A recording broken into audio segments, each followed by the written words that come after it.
Hello everyone, welcome back to my channel. My name is Bianca Correen. If you're new, I do lifestyle content here on YouTube. And in today's video, I wanted to do a mid-year check-in. We are halfway through 2024 and I wanted to take time to reevaluate my goals for the year and kind of like share with you all some ideas in terms of like how you can reflect on what's happened this first half of the year and then how we can strategize for the second half of the year. I think it's important for you to do check-ins. So for myself, like I do monthly check-ins.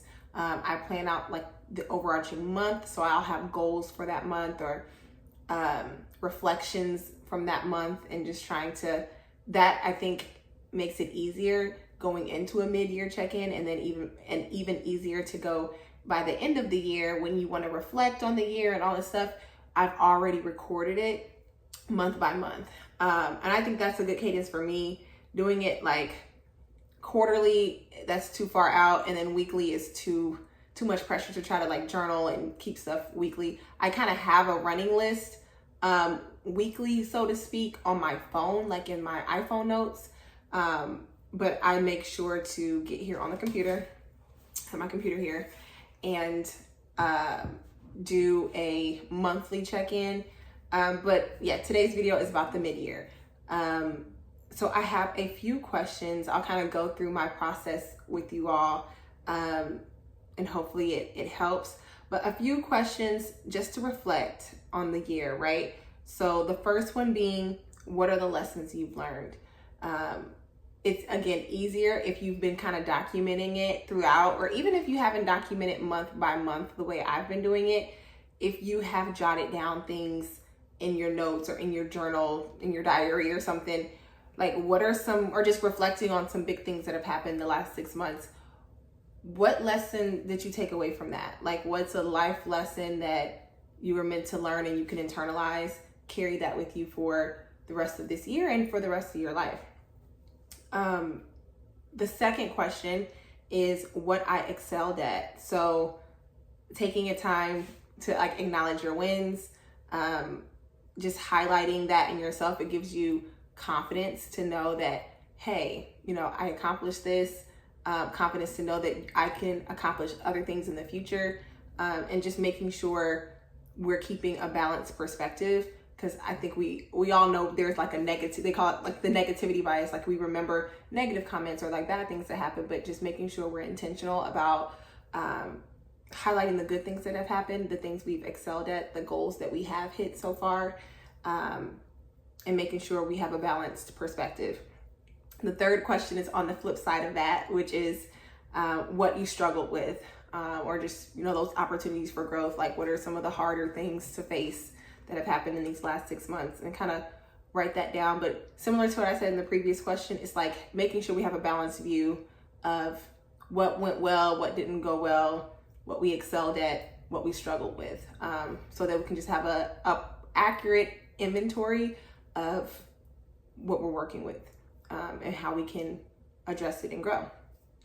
And then the last reflection question I posed is how I've grown. So just looking at any habits or goals that you've accomplished and just like seeing where you started January 1 to now. It's like, how have you grown? What's the progress? Whether that's, you know, skincare, like I've improved my skincare, my skin has cleared up, or I've been going to the gym. Like, how are you? I think that's a good reflection question if you've been tracking certain things or certain things that are trackable. Just taking a moment to reflect on that and like seeing how far along you've grown. And then it's also an opportunity to see where you haven't grown, right? So it's like some certain goals, it's like, it's still sitting at 0 6 months in. Like I started at 0 in January on this particular goal, and no movement has happened on that needle of that particular goal or habit. So just doing an assessment of that as well. Again, it's just gives you an accurate snapshot and an accurate full picture of how well you're doing and how much further you have to go. And you know, it's only halfway through. We still got a lot of year left to kind of fix it up, make some corrections and get back on course. So those are my 4 reflection questions. Then after you kind of take a moment to reflect and kind of journal, that's kind of the feeling part of it, right? And just the assessment. Then we're going to get to the tangible part of your goals, right? So I'm looking down at my computer, y'all, sorry. So how on track are you with your goals?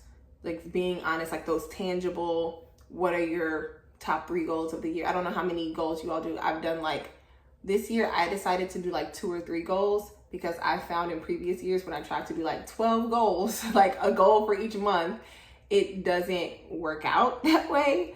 Or I find myself behind on the goals. You only hit 3 out of the 12 anyway. And you can kind of make yourself feel bad for that. So for me, it's making sure I set achievable goals. And also not even just achievable goals, but it's an exercise in making sure you're focused in on the main things that matter. So for me, again, and it's not any shade to you. If you do it different, that's fine. It's just a matter of what are your goals? Mine are really tailored. It's 2 or 3 goals for this year. And how on track are you with those goals? So that's the first threshold, goal question. Are you on track? Yes or no? Have you started that project? Or are you on track in terms of, are you as far along on that project as you thought you would be by this time? Those type of questions, how on track are you? And then some questions you might want to ask yourself as it relates to being on track with your goals are, do you need to change your goals? And changing them can be, do I need to get more specific? Is it hard to even measure, or it's so general and big that I need to maybe get more specific and really this is the core of what I really meant by this goal?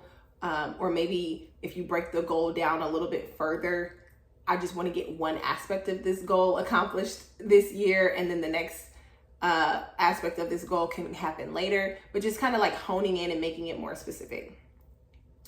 Another question you can ask yourself in terms of changing your goals is do you is this something you may want to push off into next year? Is this something that can wait? Are there other things that are more priority that if you can focus your effort and your energies towards those things, you would actually achieve those and get those? And if you try to achieve this other goal over here, it will be good, but it's not worth your time or effort in this season right now. Can this be pushed off to the future? Is it something that can wait and it'll kind of balance out in terms of your time and energy that you can accomplish 2024 goals for versus pushing this thing out to 2025, and you'll be happy to get that done then. So thinking about that's something I do a lot, which I have to watch because, I can kind of procrastinate and kick the can down the road. So it's a balance with that. But I think it goes back to that whole exercise of prioritization. Is this a priority right now? Can this wait? And then that brings me to the last part of do you need to change your goals? The question is do I need to abandon this goal altogether? Is it still something that's important to me? Is it worth my time? Is it worth my energy? Or sometimes it's is it a moot point where that season or that time has already passed, and trying to accomplish it won't do much for you, or it's not going to have the same impact as if you would have got it done 6 months ago. So kind of is it time to abandon it? Just kind of cut the dead weight and focus in on the goals that still matter to you, or the goals that are more achievable, or you feel it's going to be more worth your time and effort and more value. So I know that's kind of hard to say, and it seems that feels like giving up, but sometimes you have to know when to give up, or when to abandon something, when to move on, when to quit, or even just not even quitting, or just to pivot, because sometimes you may be even able to accomplish what you set out to accomplish with that goal in a different way, or by focusing your efforts on a different goal, you might end up hitting the same objectives of that other goal.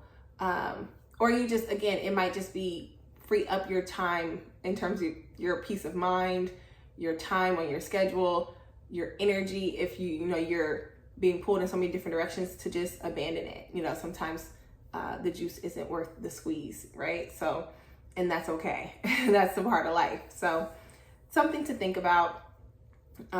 So again, tracking your goals, asking how or if you need to change your goals, and then the last piece is just to re-strategize, and if necessary, re-strategize your monthly plans. Again, this is kind of based on what I do. I have monthly plans. So far I've, planned out the first 6 months or kind of reflected on those. And based on my reflection questions at the beginning of the video, and based on like how I'm tracking my goals or making that, weighing those options of if I need to tweak my goals, taking all that information into consideration and then applying it to my monthly plans moving forward for the rest of the year. So yeah, I think it's those are the tips I have. I think it's very straightforward in terms of a little bit of reflection on the first half of the year, but not too many questions. We don't need, sometimes I can overdo it and have like 10 or 20 reflection questions. I think these 4 questions kind of summarize it, like gets to the point. After you reflect, assess your goals, seeing how on track you are with them, and then like re-strategizing for this next half of the year. And really for me, it's not even, you can think of it in terms of like what's the vision that you're casting for the second half of the year, but I want it to be more bite-sized. I'm like, okay, I'm gonna take all this information, distill it down, and just start applying it on a monthly level. Because again, to me, I have to break things down. I have to narrow things down into like manageable bite-sized pieces. So I think that, again, it's just simpler than to make these grandiose like visions for the next 6 months. You can, I'm sure there are, strategies for that, but I'm just offering an alternative, something a little more simple. I think sometimes people get on here and they have these big Notion templates, and they have planners and all that stuff. And that stuff is great. I would like to actually kind of get into that a little bit if I could, but I'm looking at stuff here and it's literally just like on a Google Doc, just like typed out, like very like, because I don't need all the extra hoopla. It's just like bullet points, 1, 2, 3, 4. That's it. On my monthly plan, I kind of have it all bulleted out, but then at the bottom, I'll have like a calendar view just to kind of see how the days are, or what happened this day, or what I need to get done on a specific day, or if there's a specific date I need to keep in mind. I like having a calendar view, but for the most part, when I'm doing these visions and inventories and goals lists, like it's just straight bullet points, it's just a straight list. It doesn't have to be too fancy. So that's what I offer to you all. Make it simple, reflect, assess, and re-strategize for the rest of this year. So those are my tips. I hope that is helpful. I may do a follow-up to really kind of show you all an example of what that looks like in my life, or just how I've taken these questions, what I've learned and whatnot, and how I plan on re-strategizing. But I want to be able to actually sit and take time and do that. But I wanted to be able to just offer the format and the tips to you all now. But I might, feel comfortable sharing how I apply that to my life and my goals this year, but we'll see. But yeah, that's all I have for you in today's video, and I hope you enjoyed it. Please make sure to like, comment, and subscribe. Let me know if you found this helpful. Let me know if you have like some tips and tricks that you would like to share down in the comment section. Let's be sure to help each other out and like reflect on the first half of the year, and let's strategize and execute on the second half. We still have a lot of 2024 left, but it's good to check in to make sure we're keeping up our morale, our encouragement, our stamina to hit these goals. So yeah, until next time, I'll see you in the next video. Bye.